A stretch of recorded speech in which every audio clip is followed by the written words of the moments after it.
శర్మ గారు మీరే నాగబాబు గారు మాట్లాడింది కరెక్టే. మరి కాలేజీకి చీర కట్టుకోవడం వేసుకొని పక్కన రక్షణ కవచం పెట్టుకొని పోవాల్సినంత అవసరం ఏమున్నదండి? అంటే ఇండైరెక్ట్గా అమ్మ నువ్వు ఇలాంటి వస్త్రాలు వేసుకుంటే నీకు ప్రమాదం ఉంది, ఆ ప్రమాదం వల్ల నీకు ఇది జరుగుతుంది కాబట్టి నువ్వు ఒక రక్షణ పెట్టుకొని పొమ్మన్నారు. ఆ మాట వాడాల్సిన అవసరం అయితే లేదు కదా. అదే నువ్వు మంచి వస్త్రాలతో ఉన్నా నీకు ఈ సమస్య తొందరగా రాదు. చెడ్డ వస్త్రాలతో నాన్ వేషణ మాట్లాడిన మాటల పైన ఎటువంటి చర్యలు తీసుకోవాలి? గరికపాటి గురించి మాట్లాడిన మాటలు కానీ సీతాదేవి ద్రౌపది గురించి మాట్లాడిన మాటలపై ఎటువంటి చర్యలు తీసుకుంటే బాగుంటుంది? సో ఆల్రెడీ ఫారెన్ లో ఉన్నాడు, నేను ఇండియాకి రానంటున్నాడు, ఏం చేస్తే బాగుంటుంది అంటారు?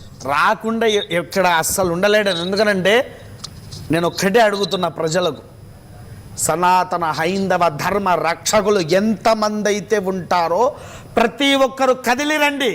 కదలి వచ్చి మీరు ఎప్పుడైతే స్టేషన్లో కూర్చొని వాడి మీద ఎఫ్ఐఆర్స్ ఫైల్ అయితే పాస్పోర్ట్స్ దగ్గర నుంచి సీజ్ చేయించి, ముఖ్యంగా యూట్యూబ్ వారికి కూడా నేను కోరుకునేదంటే ఈ అన్వేషి యొక్క ఛానల్ అనే కాదు, వేరే ఏ ఛానల్స్ పెట్టినా వాడికి ఓపెన్ కాకుండా చేసి వాడి పాస్పోర్టు ఆధార్ కార్డు అనేటువంటిది ఏది లేకుండా జైల్లో వేసి 3rd డిగ్రీ వంటి చేసిన తర్వాత బయటికి రాగానే సనాతన హైందవ ధర్మరక్షకులకు ఎంతమంది అవుతున్నారు ముక్కలుగా నరికేయండి వాడిని. అట్ సేమ్ టైం అంటే మీరు డైరెక్ట్గా స్టేషన్కి వెళ్ళి కంప్లైంట్ ఇవ్వడంతో పాటుగా మీరు సోషల్ మీడియా మీకు ఏదైతే అస్త్రం చూసుకొని వాడు ఎగురుతున్నాడో ఫోన్లో మీరు ఫాలో చేసినటువంటి ఆ అస్త్రాన్ని మీరు ఖండించండి, అన్ఫాలో చేయండి.